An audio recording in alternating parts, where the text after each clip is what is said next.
Bienvenue sur ma chaîne Le Monde de la Science-Fiction.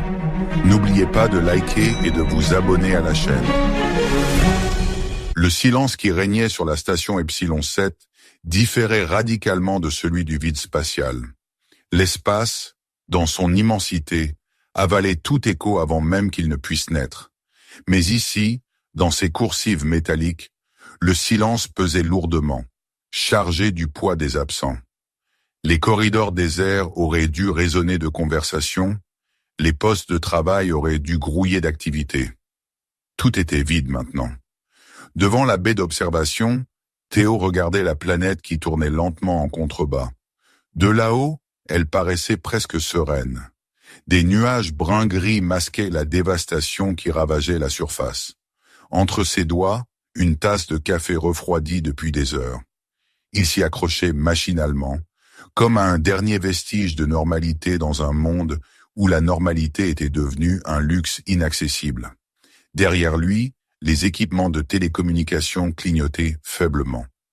Des signaux automatisés continuaient leur balai électronique.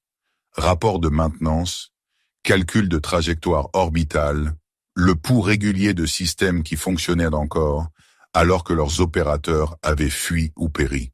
Théo était censé surveiller ces signaux, maintenir le lien entre les plateformes orbitales et ce qui subsistait de civilisation en bas.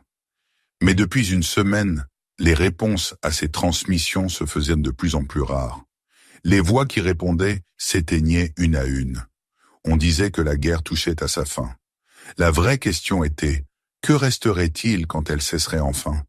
Un carillon doux attira son attention vers la console principale. Transmission entrante depuis la surface. Signal faible, fortement parasité, mais indubitablement humain. Théo posa sa tasse et se dirigea vers les commandes avec l'efficacité mécanique de quelqu'un qui avait transformé la solitude en routine productive. Station Epsilon 7, ici l'unité Delta 9. Demandons évacuation médicale urgente. Nous avons des blessés. Je répète, nous avons... Les parasites engloutirent le reste du message.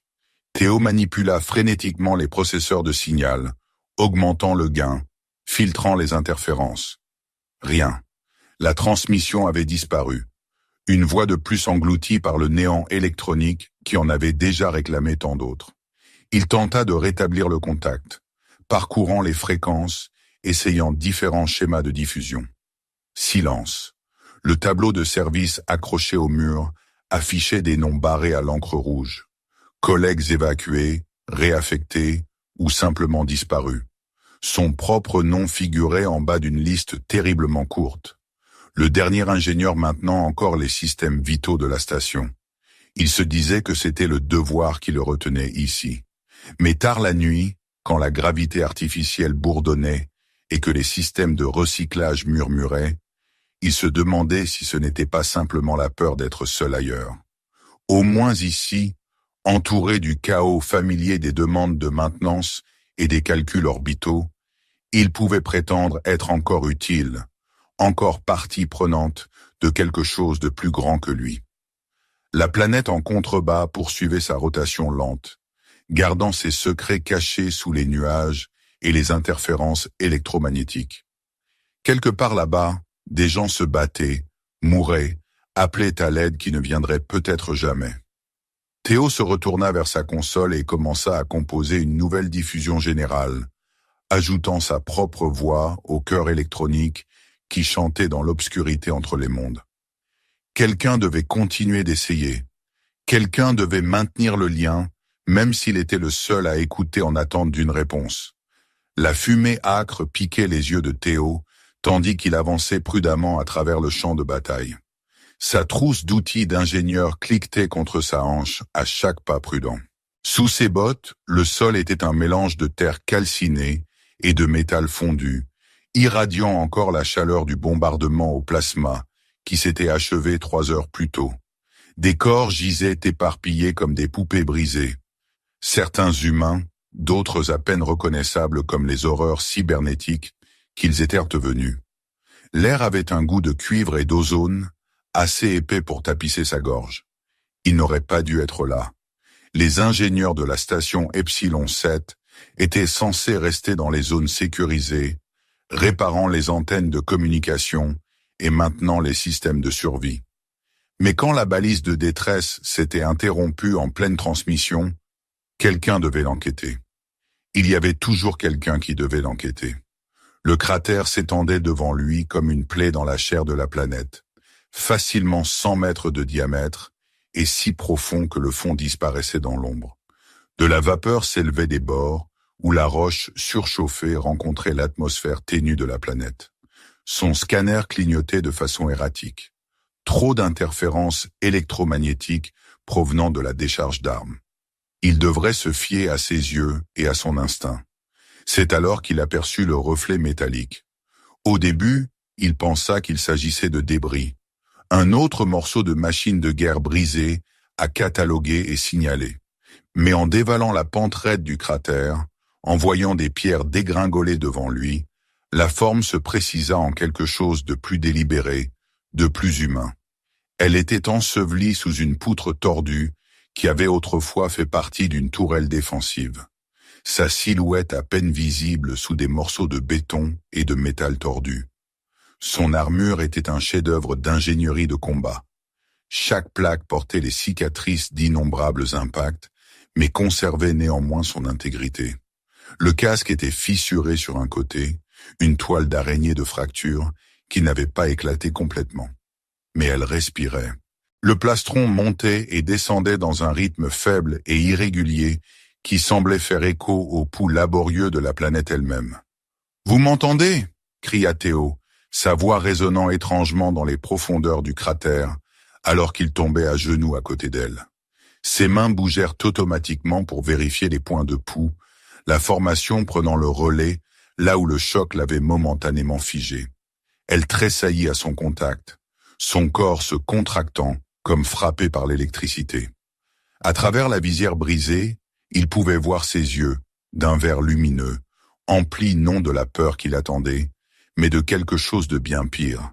La honte y brûlait comme une étoile mourante, consumant tout le reste. Sa main se déplaça vers ce qui ressemblait à un fourreau de couteau de combat à son côté, mais le mouvement était pitoyable. À peine un frémissement de doigts qui semblait déconnecté de toute force réelle. L'effort la laissa haletante, et il entendit le son humide de fluide dans ses poumons. « Tuez-moi » murmura-t-elle, les mots si faibles qu'il les manqua presque dans le bruit des débris qui se stabilisaient autour d'eux. « Où partez ?» Les mots le frappèrent comme un coup physique. Il les avait déjà entendus d'autres soldats, d'autres victimes de cette guerre interminable. Mais il y avait quelque chose de différent dans sa voix. Pas la supplique désespérée de quelqu'un qui avait peur de mourir, mais la requête lasse de quelqu'un qui portait la mort depuis trop longtemps. Il ne partit pas. Au lieu de cela, il commença le travail minutieux d'excavation, déplaçant les débris pièce par pièce, vérifiant constamment pour s'assurer qu'il ne causait pas plus de dégâts. Son expérience d'ingénieur le servait bien ici, comprenant la répartition des charges, les points de contrainte, l'équilibre délicat des forces qui empêchaient les gravats de s'effondrer de façon catastrophique. Chaque pièce qu'il retirait révélait davantage d'elle, davantage de la dévastation qu'elle avait endurée. Quand il eut finalement dégagé assez d'espace pour l'examiner correctement, ce qu'il découvrit lui coupa le souffle. L'armure la maintenait assemblée d'une manière qui dépassait la simple protection. Des micro-servomoteurs bourdonnaient doucement, fournissant un soutien là où muscles et os avaient failli. Des écrans de surveillance biomédicale clignotaient le long des surfaces intérieures, peignant un tableau sinistre de défaillance systémique. Mais c'était son visage, finalement visible quand il souleva délicatement le casque brisé, qui l'arrêta complètement. Elle était belle à la manière dont les statues antiques étaient belles, sculptées par la souffrance en quelque chose d'intemporel et de terrible. Sa peau était pâle, presque translucide, avec des veines sombres visibles en dessous comme des fissures dans le marbre. Ses cheveux emmêlés de sang et de débris avaient pu être dorés autrefois. « Ce n'est pas de la bataille, » dit-il, plus pour lui-même que pour elle. Les blessures étaient trop anciennes, trop systématiques. C'était une décomposition de l'intérieur, pas des dégâts de l'extérieur. Elle détourna son visage de lui, comme si son regard était plus douloureux que ses blessures. « Je m'appelle Théo, » dit-il, se rasseyant sur ses talons et sortant une trousse médicale de son équipement. « Je suis ingénieur de la station Epsilon 7. Pas un soldat au cas où vous vous poseriez la question. Et si vous voulez mourir, vous n'avez pas de chance. Je ne vous laisse pas ici. » Pourquoi ? Le mot unique portait le poids d'une vie d'abandon. Il s'arrêta dans son travail, la main immobile au-dessus des bandages. C'était une question légitime, une question à laquelle il n'était pas sûr de pouvoir répondre correctement. Pourquoi risquer sa vie pour une inconnue ? Pourquoi rester alors qu'elle lui avait donné la permission explicite de partir ? Parce que vous n'avez pas demandé de l'aide, dit-il finalement. Et c'est le cri le plus fort que j'ai jamais entendu.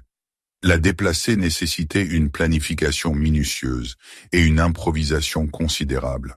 Il ne pouvait pas risquer d'utiliser les protocoles d'extraction standards. Son état était trop fragile, l'armure trop intégrée au système défaillant de son corps.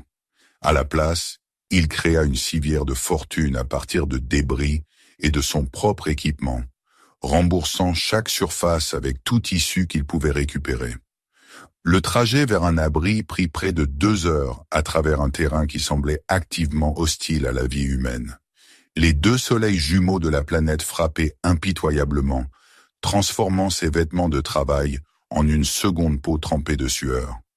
L'air était assez ténu pour le laisser haletant, et la menace constante de répliques du bombardement rendait chaque pas périlleux. Il trouva refuge dans ce qui avait été un puits de mine, creusé profondément dans le substrat rocheux de la planète et tapissé d'assez de blindage pour bloquer la plupart des formes de détection. L'entrée était presque invisible, cachée derrière un rideau de câbles pendants et de métal tordu qu'il avait probablement sauvé du pire des combats. À l'intérieur, l'air était plus frais et portait le bourdonnement faible de machines anciennes, fonctionnant encore inexplicablement dans les profondeurs. L'éclairage d'urgence baignait tout d'une lueur ambrée qui faisait danser leurs ombres sur les murs comme des fantômes des morts d'en haut.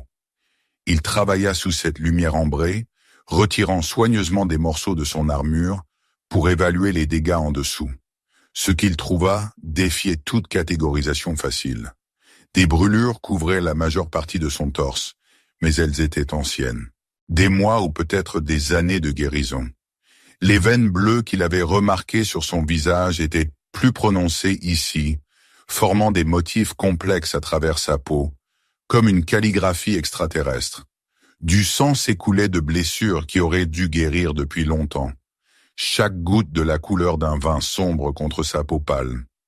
Mais plus troublant était la façon dont ses muscles semblaient s'être atrophiés, laissant son ossature terriblement fragile sous le volume de l'armure. « Ce n'est pas de la bataille, » dit-il à nouveau, cette fois comme une déclaration plutôt qu'une observation. « Que vous est-il arrivé ?»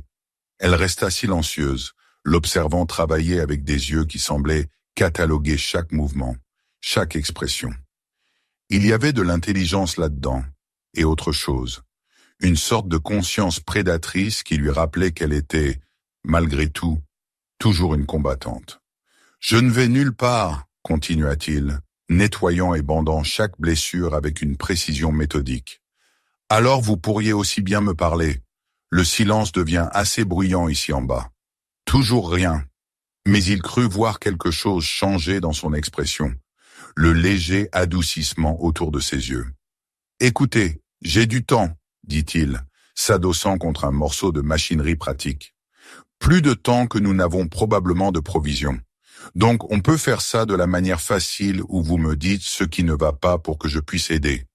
Ou on peut le faire de la manière difficile où je fais des suppositions de plus en plus terribles jusqu'à ce que vous soyez tellement agacé que vous devez me corriger. » Cela lui valut ce qui aurait pu être l'ombre d'un sourire. « D'accord, » dit-elle finalement, sa voix à peine au-dessus d'un murmure. « Mon nom est Amara. L'armure n'est pas seulement une protection. C'est un système de survie. Ce que vous voyez en dessous, ce ne sont pas des dommages de bataille. C'est une maladie. Un cadeau des anciennes guerres transmis à travers le sang et les os. » Ces mots portaient le poids d'une certitude absolue, le genre qui venait de vivre avec une vérité trop terrible pour en douter. Elle dévore d'abord le tissu musculaire, puis s'attaque aux organes. Le cœur va généralement en dernier. Pas parce qu'il est plus fort, mais parce que le corps le sauve pour les derniers moments. L'armure surveille tout, compense là où elle peut. Me garde fonctionnelle assez longtemps pour... Elle s'interrompit, comme si le reste était trop évident à dire. Assez longtemps pour quoi? Assez longtemps pour mourir avec un semblant de dignité ou de but, selon ce qui vient en premier. Théo sentit quelque chose de froid se loger dans sa poitrine. Il avait vu des maladies de champ de bataille auparavant, des armes biologiques qui retournèrent le corps contre lui-même. Mais c'était différent, plus subtil, plus cruel, une dissolution lente plutôt qu'une mort rapide. « Mais vous continuez à vous battre, dit-il. « Parce que personne ne peut voir ce qu'il y a en dessous, répondit-elle. L'armure cache la faiblesse, me fait paraître forte, et la force est tout ce qui compte dans la guerre. Je peux le voir maintenant. » Elle le regarda alors, vraiment le regarda, comme si elle le voyait pour la première fois. Ses yeux étaient du vert des eaux océaniques profondes, beaux et totalement extraterrestres. « Oui, dit-elle doucement, vous le pouvez. » Ils se déplacèrent à l'aube quand les deux soleils jumeaux de la planète créaient assez d'éblouissement pour masquer leur signature thermique de la surveillance orbitale. La vallée calcinée s'étendait devant eux comme un chemin à travers l'enfer, ses parois s'élevant de chaque côté en formation tordue de roches et de métal fondu. Théo soutenait son poids pendant qu'il marchait, son bras autour de sa taille tandis qu'elle s'appuyait lourdement contre son épaule. L'armure aidait. Les servomoteurs et micromoteurs prenaient une partie du fardeau, mais il pouvait sentir combien d'efforts chaque pas lui coûtait. Sa respiration était laborieuse malgré les processeurs atmosphériques de la combinaison, et plus d'une fois il la sentit trébucher avant que les systèmes d'équilibre de l'armure ne la rattrapent. Mais elle marchait fièrement et sans fléchir, comme si l'acte même de mouvement vers l'avant était une victoire contre ce qui la consumait de l'intérieur. « La maladie, dit-elle lors d'une de leurs pauses fréquentes, elle n'est pas aléatoire. Elle a été conçue, élaborée pour cibler des marqueurs génétiques spécifiques communs à mon peuple. Votre peuple, les clans Valéni, nous sommes des guerriers.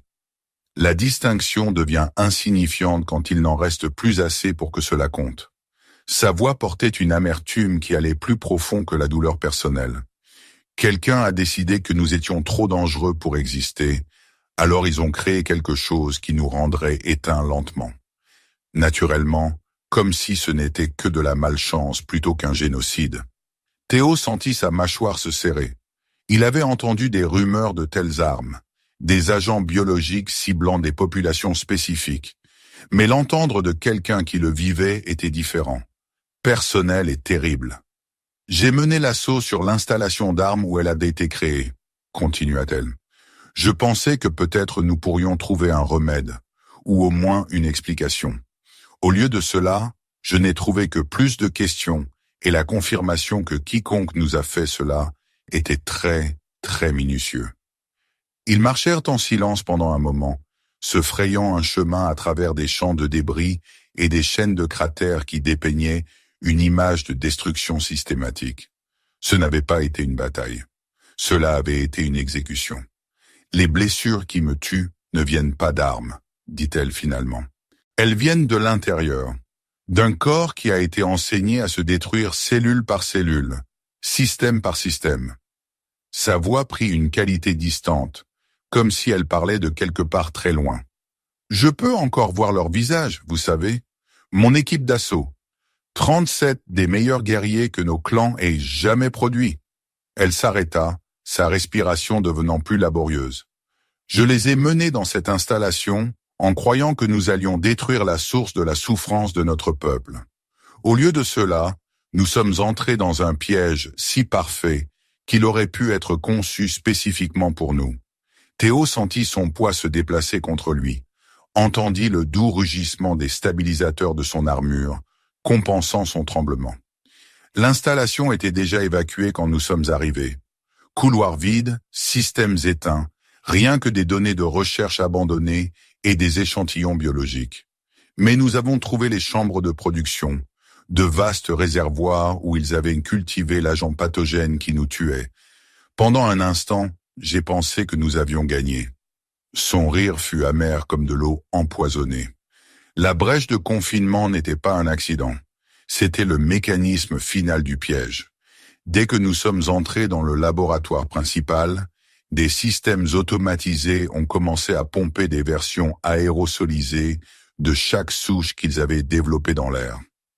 37 variants, chacun conçu pour attaquer un aspect différent de la physiologie Valeni. Elle cessa complètement de marcher, les servomoteurs de son armure gémissant doucement, alors qu'il soutenait tout son poids. J'ai regardé mes guerriers mourir un par un. Certains ont duré des heures, d'autres quelques minutes seulement. Les plus forts sont tombés en premier. Leurs systèmes immunitaires se sont retournés contre eux avec une telle violence qu'ils se sont déchirés de l'intérieur. « Mais vous avez survécu, » dit Théo doucement. « Le commandant Rovan s'en est assuré, » répondit-elle, sa voix plate de douleur ancienne. Quand il est devenu clair que la mission était perdue, quand l'agent pathogène a commencé à prendre prise, il a fait un choix. Il m'a scellé dans une capsule de quarantaine et m'a éjecté de l'installation avant qu'elle ne devienne critique.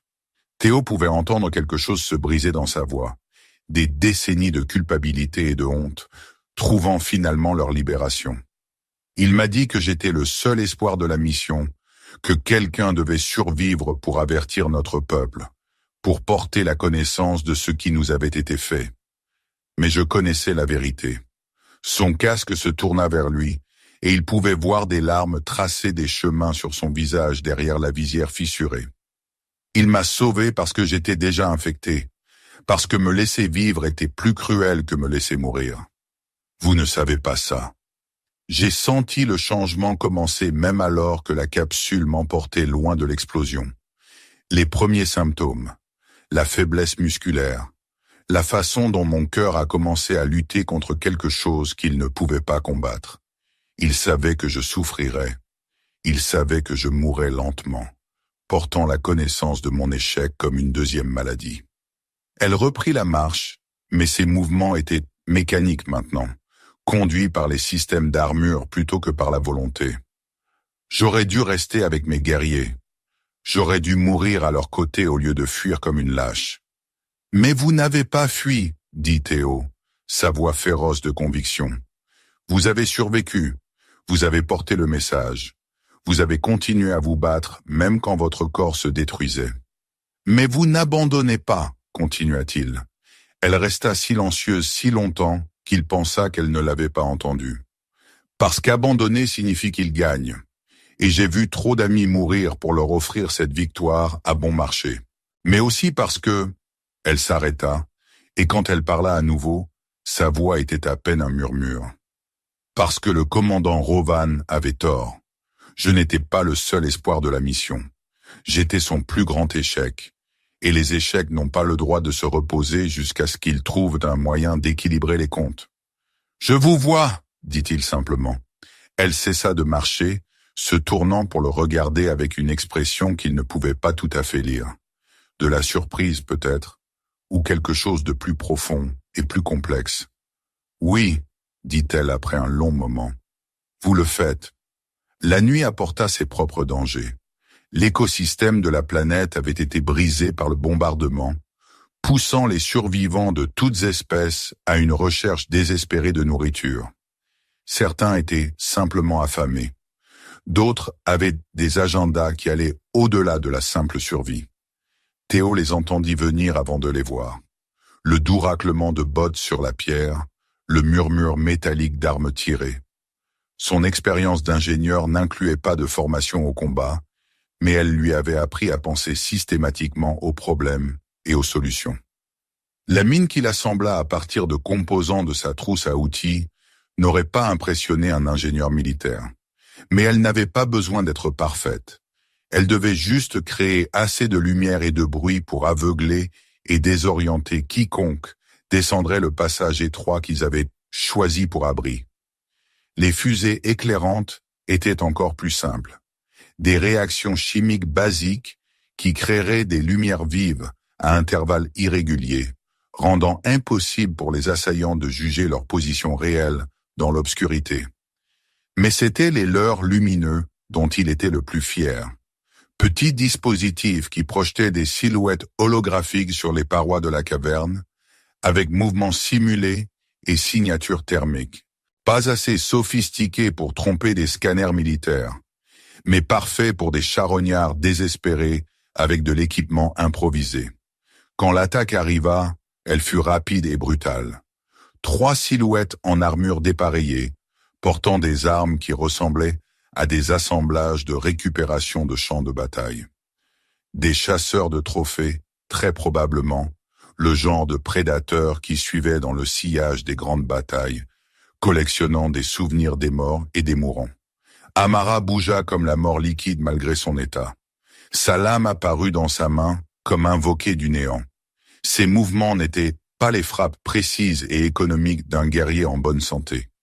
Ils étaient plus rugueux, plus désespérés. Mais chacun trouvait sa cible avec une efficacité létale. Un des assaillants réussit à plaquer Théo contre la paroi rocheuse.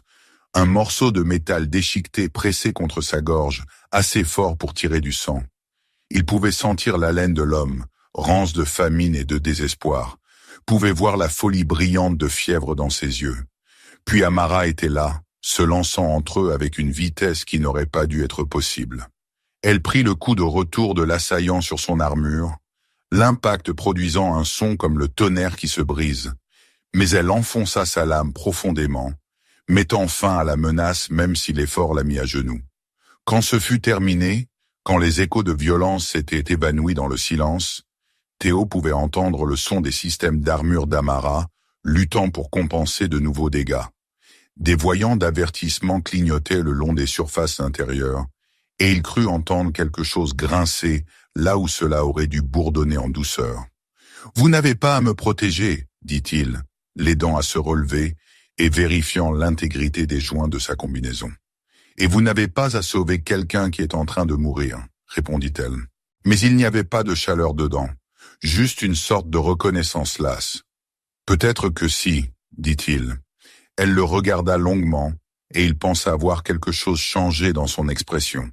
Un mur qui s'effondrait peut-être, ou une porte s'ouvrant juste d'une fente. « Peut-être que oui, » convint-elle doucement.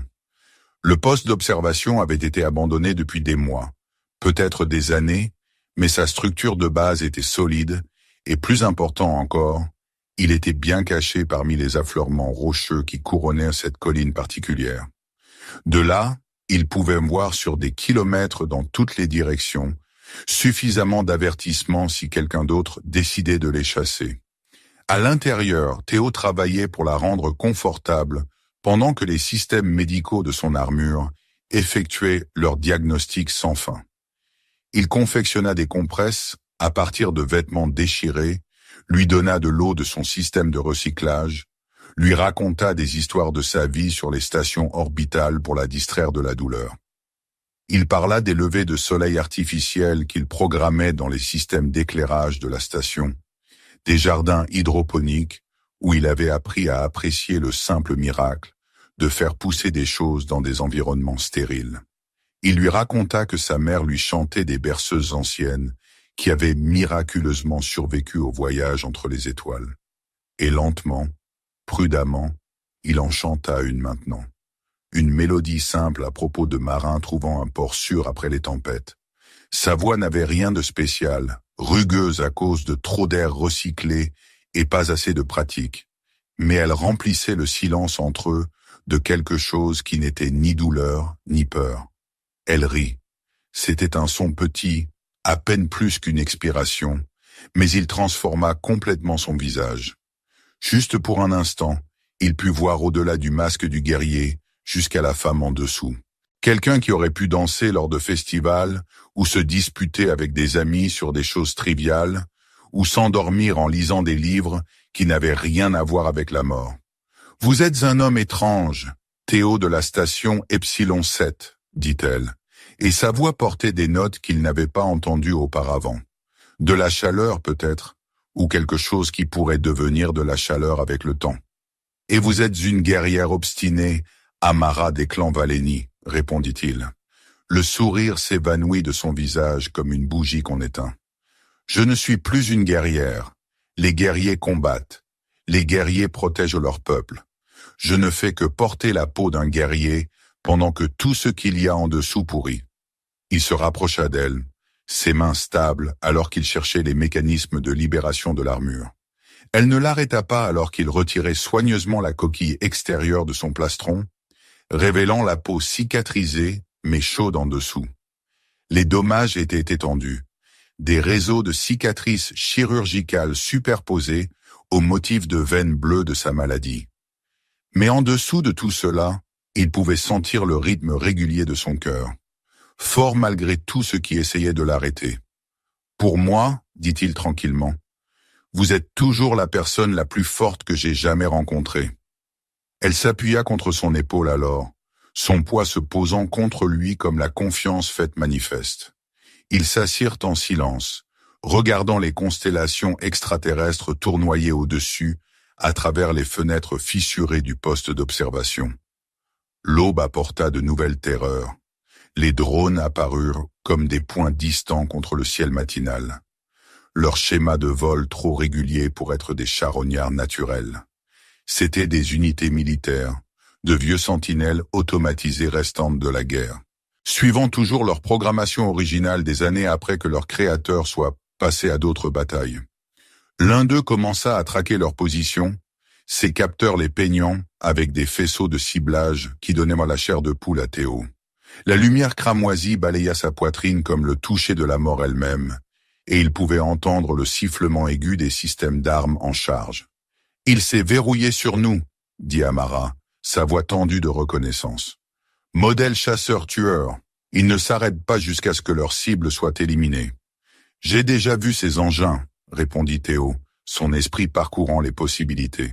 « J'ai travaillé sur des unités capturées sur la station. Ils sont puissants, mais pas créatifs. Si je peux le faire me suivre dans ce ravin. C'est un suicide. Ces armes vous déchiquetteront avant que vous ne fassiez la moitié du chemin. Pas si je chronomètre bien. » Il bougeait déjà, se précipitant vers le passage étroit qui s'enfonçait profondément dans le flanc de la colline. Le plafond est instable. Si je peux le faire tomber au bon moment, le drone le suivit avec une précision mécanique. Ses systèmes de ciblage le peignant de multiples viseurs laser alors qu'il plongeait dans l'ouverture du passage. Les murs se refermèrent autour de lui comme une gorge de pierre, à peine assez large pour ses épaules, avec des pierres détachées pleuvant du plafond instable au-dessus. Derrière lui, il pouvait entendre le gémissement des armes à énergie chargeant à pleine puissance. Le drone hésitait à l'entrée du passage, ses capteurs détectant probablement l'instabilité structurelle, mais sa programmation ne lui permettait pas d'abandonner la chasse. « Allez !» marmonna Théo, se pressant contre la paroi du passage alors que le faisceau de ciblage passait devant son visage. « Suivez le protocole, poursuivez et éliminez. » Le drone entra dans le passage avec une détermination mécanique, sa masse raclant contre les parois étroites. Des étincelles volèrent, alors que son blindage accrochait des roches saillantes, et Théo pouvait entendre les servomoteurs de ses membres forcer contre l'espace confiné. C'était le moment. Théo déclencha l'explosif improvisé qu'il avait planté au point le plus étroit du passage. Un dispositif brut assemblé à partir de ses fournitures d'ingénierie, mais positionné avec une précision mathématique pour faire tomber le maximum de matériel du plafond. L'explosion fut plus petite qu'il ne l'avait prévu, mais la réaction en chaîne qu'elle déclencha fut catastrophique. Le plafond entier du passage s'effondra dans une avalanche assourdissante de pierres et de débris, remplissant l'espace étroit de poussière étouffante et des hurlements de métal torturé. Mais Théo avait mal jugé le rayon de souffle. L'onde de choc le rattrapa alors qu'il essayait de se dégager, le soulevant de ses pieds et le projetant contre la paroi du passage, avec une force qui ébranla ses os. Puis les débris tombaient autour de lui. Des morceaux de pierre de la taille de sa tête. Des fragments de métal tordus qui rougeoyaient de la chaleur de l'explosion. Quelque chose de pointu et brûlant le toucha à la jambe, déchirant le muscle et raclant l'os. La douleur fut immédiate et écrasante, chassant toute pensée cohérente de son esprit et la remplaçant par la panique animale. Il pouvait sentir le sang tremper ses vêtements, pouvait sentir l'odeur de cuivre se mêler à la poussière et à l'ozone. Le monde bascula de côté et s'assombrit. Quand la conscience revint, elle vint lentement et douloureusement. Théo se retrouva allongé dans une lumière filtrée par le soleil, sa jambe pulsant à chaque battement de cœur. Mais pire que la douleur était la vue qu'il accueillit quand il ouvrit les yeux. Amara était agenouillée à côté de lui, mais elle portait à nouveau son armure complète. Chaque plaque scellée, le casque verrouillé en place, la visière sombre et impersonnelle. Après des heures d'intimité graduelle, de voir la femme sous la carapace du guerrier, la voir cachée à nouveau donnait l'impression d'une trahison. « Pourquoi ?» murmura-t-il, essayant de s'asseoir malgré la protestation hurlante de sa jambe blessée. « Parce que vous étiez inconscient pendant 6 heures, » répondit-elle, sa voix filtrée et mécanique à travers les haut-parleurs de la combinaison. « Parce que j'ai dû vous sortir de cet éboulement pièce par pièce, et certaines de ces pièces rougeoyaient encore de la chaleur de l'explosion. Parce que... » Sa voix se brisa, et il put entendre quelque chose de brut et sans défense sous la distorsion électronique. « Parce que je n'ai jamais eu aussi peur de ma vie. » Elle continua. « Quand je vous ai vu disparaître sous toute cette pierre, quand j'ai pensé que vous étiez mort, je me suis souvenu de ce que c'était de perdre tous ceux qui comptaient pour moi. Et je ne pouvais pas supporter de ressentir ça à nouveau. » Elle avait travaillé pendant des heures pour l'extraire des débris, les servomoteurs de son armure forçant contre des roches qui auraient été impossibles à déplacer à la main. Certains des morceaux plus gros avaient nécessité un effet de levier improvisé. Des poutres de métal coincées contre la pierre, des fulcrums créés à partir d'épaves tordues, l'application patiente de principes d'ingénierie au désordre de sauver une vie. Mais c'étaient là les débris plus petits qui avaient été les pires.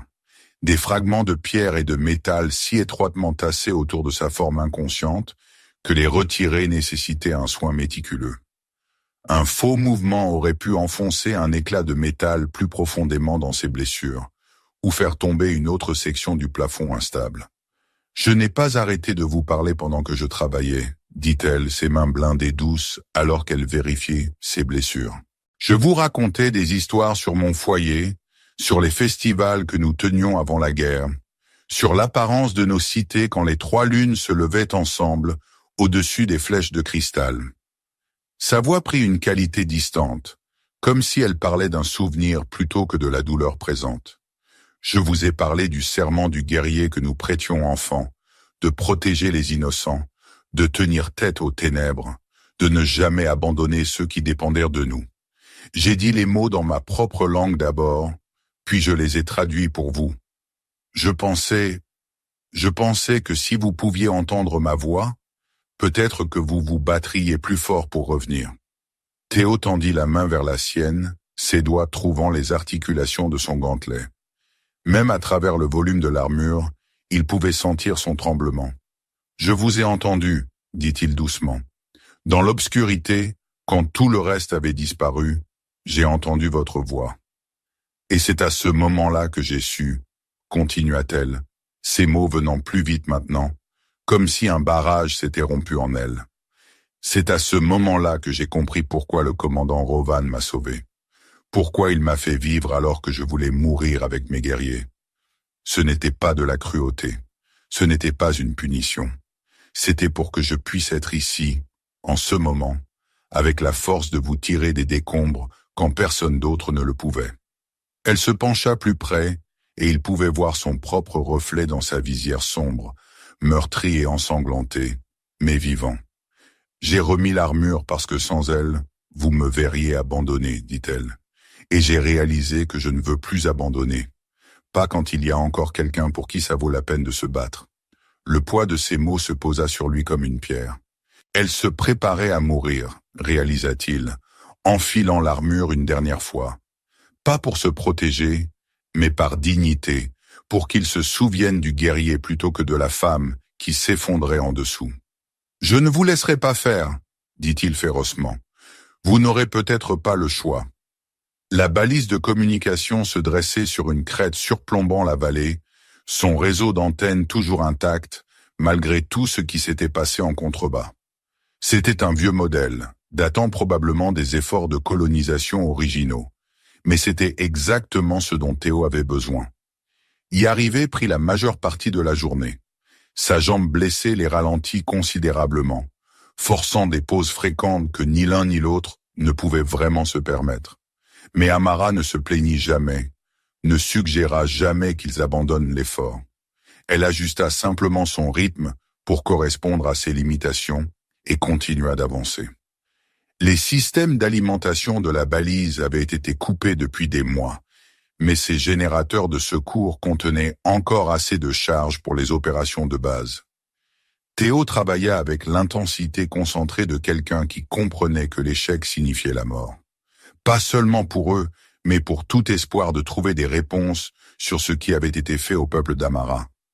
Le signal, quand il fut finalement transmis, était faible et n'atteindrait probablement pas au-delà de l'espace orbital immédiat de la planète. Mais il portait leurs coordonnées et un résumé médical de base de l'état d'Amara.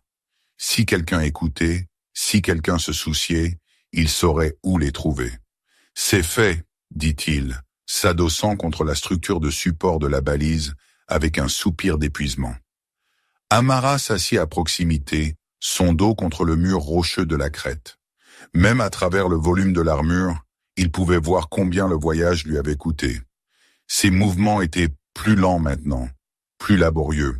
Les écrans médicaux de la combinaison affichaient des avertissements de plus en plus urgents, en nuances d'ambre et de rouge. Il s'approcha d'elle prudemment, comme si elle était une créature sauvage qui pourrait s'enfuir à un mouvement soudain. Quand elle ne se retira pas, il prit sa main gantée dans les deux siennes et la plaça contre sa poitrine, juste au-dessus de son cœur. « Vous sentez ça ?» demanda-t-il. « Un battement de cœur, dit-elle doucement. Tant qu'il bat, je ne vous laisserai pas mourir. Et si je meurs quand même ?» Il serra doucement sa main, sentant l'articulation mécanique des joints de sa combinaison.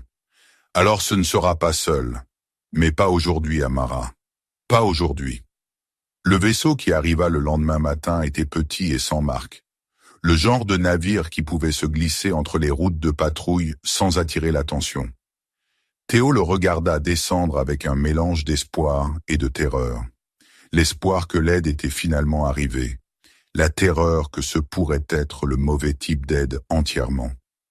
Mais quand le sas s'ouvrit et qu'une silhouette familière apparut à la surface de la planète, Théo sentit ses genoux presque flancher de soulagement. « Julien !» appela-t-il, osant à peine croire ses yeux. Le docteur Julien Moreau avait exactement la même apparence qu'il y a 2 ans, quand Théo l'avait vu pour la dernière fois sur la station Epsilon 7.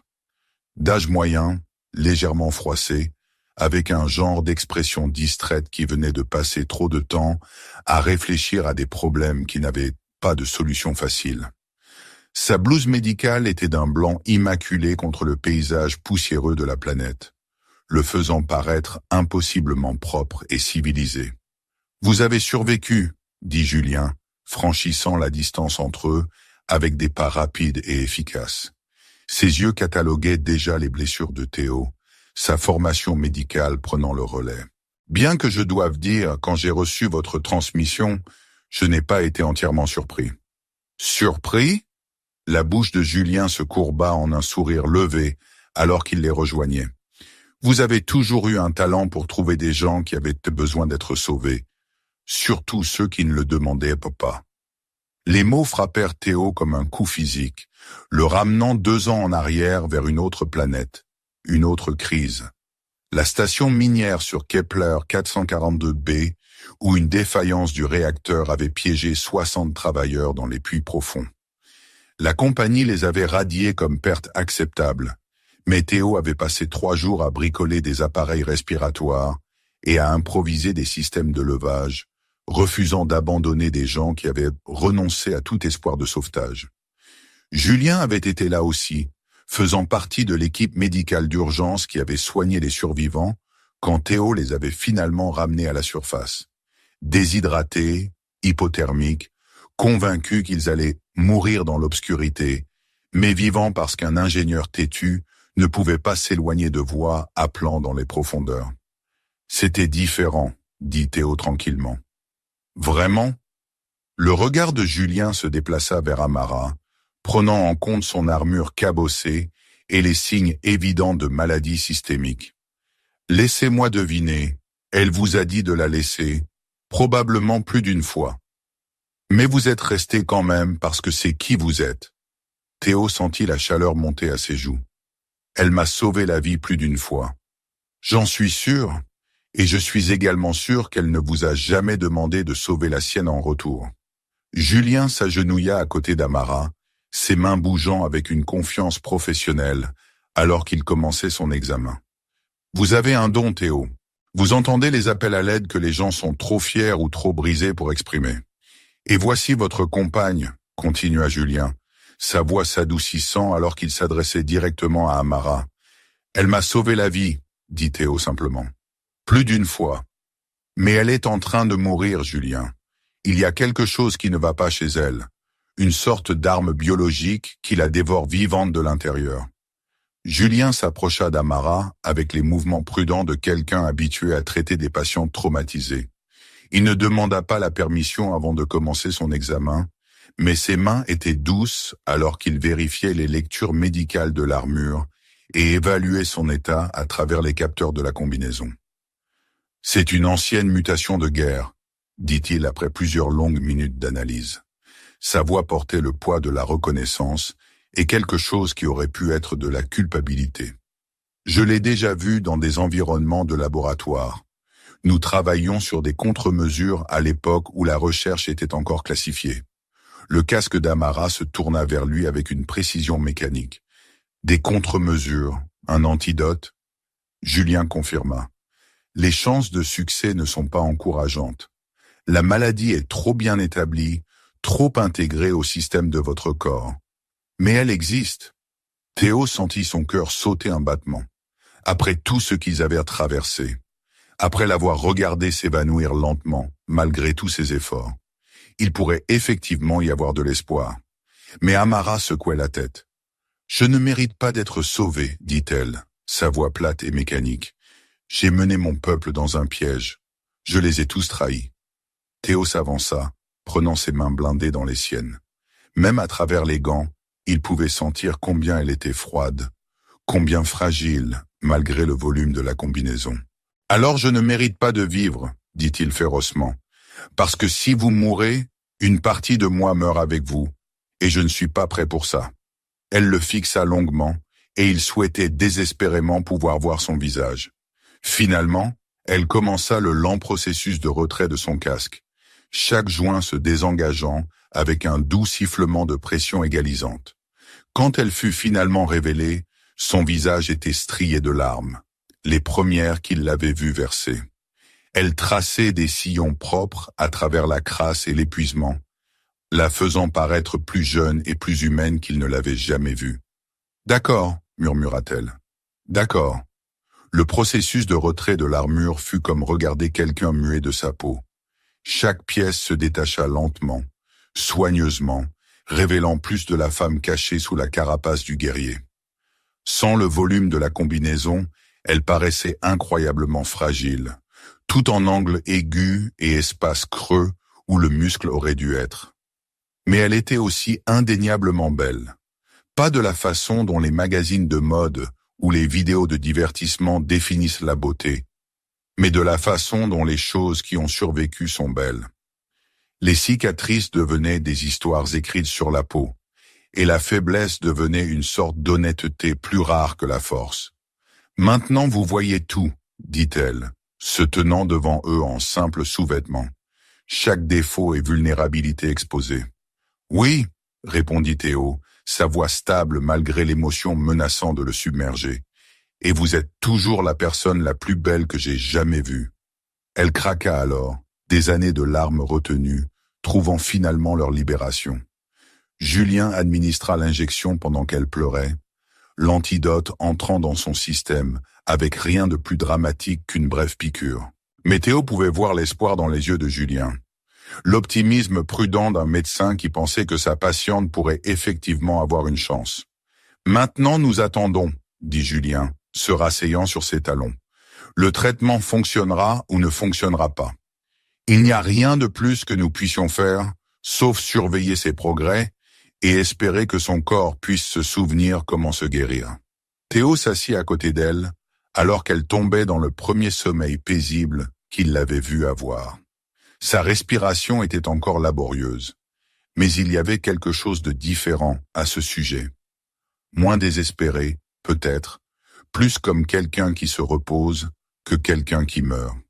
Il tint sa main et regarda les constellations extraterrestres tourner au-dessus, comptant les battements de cœur et mesurant les respirations, et refusant de se laisser penser à l'échec. 3 semaines plus tard, elle entra sur le pont d'observation de l'installation médicale pieds nus et vêtue de simples vêtements civils. Ses cheveux propres et lâches autour de ses épaules attrapèrent la lumière artificielle du soleil comme de l'or filé.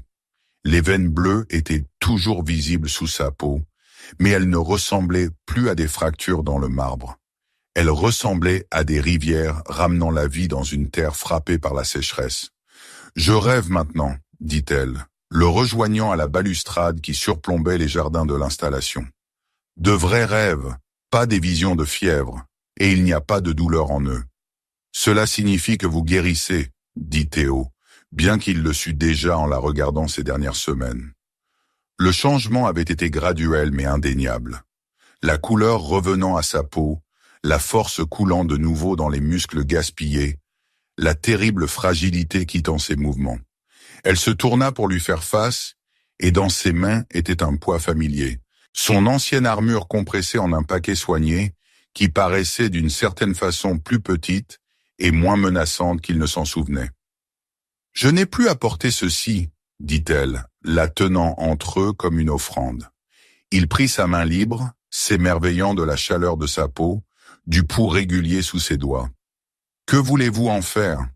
Elle resta silencieuse pendant un long moment, fixant l'armure qui avait été à la fois prison et protection pendant tant d'années. « Je veux l'enterrer, » dit-elle finalement. « Pas la détruire. Elle m'a sauvé la vie trop de fois pour ça.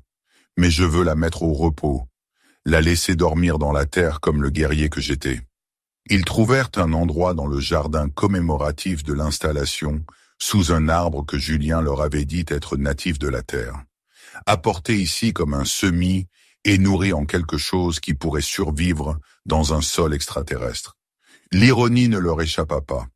Théo utilisa ses outils d'ingénierie pour creuser la tombe, ses mouvements prudents et délibérés, malgré la béquille dont il avait encore besoin pour sa jambe blessée.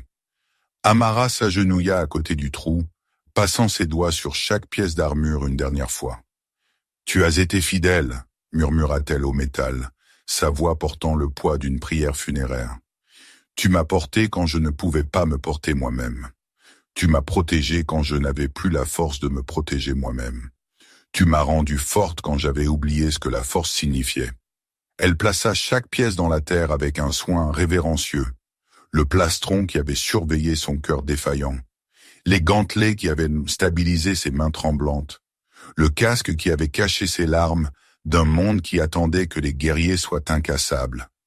La visière alla en dernier, ce miroir sombre qui avait reflété tant de douleur et de peur et finalement d'espoir.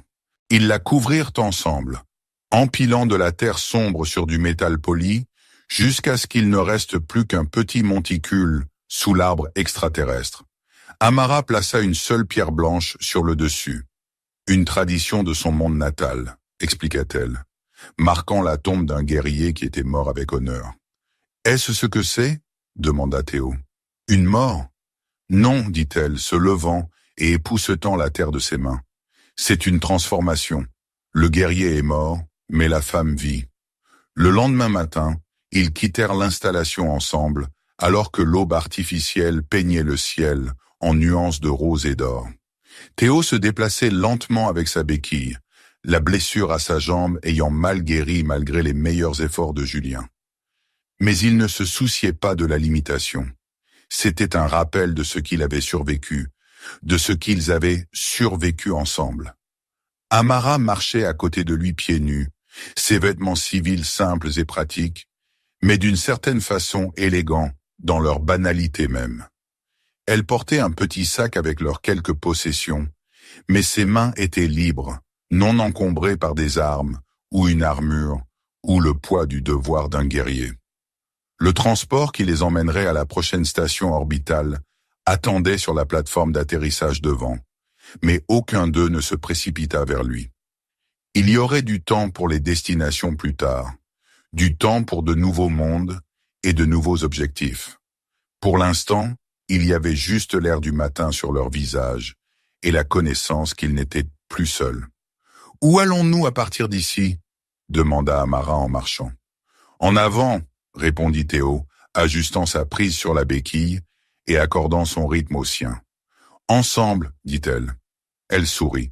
Cette expression pleine et authentique qui transformait encore complètement son visage, effaçant des années de douleur et les remplaçant par quelque chose qui était définitivement de la joie maintenant.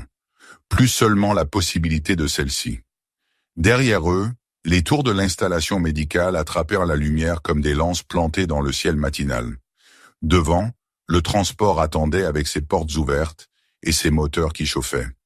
Et entre passé et futur, 2 survivants marchaient vers ce qui viendrait ensuite. Le guerrier était mort, enterré sous un sol extraterrestre et de la terre natale. Mais la femme vivait, avait réappris à rêver et marchait pieds nus dans l'aube à côté de quelqu'un qui avait entendu son appel silencieux à l'aide quand elle ne pouvait pas l'exprimer elle-même. Parfois, pensa Théo alors qu'ils atteignaient le transport et qu'il sentit la main d'Amara glisser dans la sienne, les commencements n'étaient pas seulement suffisants. Parfois ils étaient tout.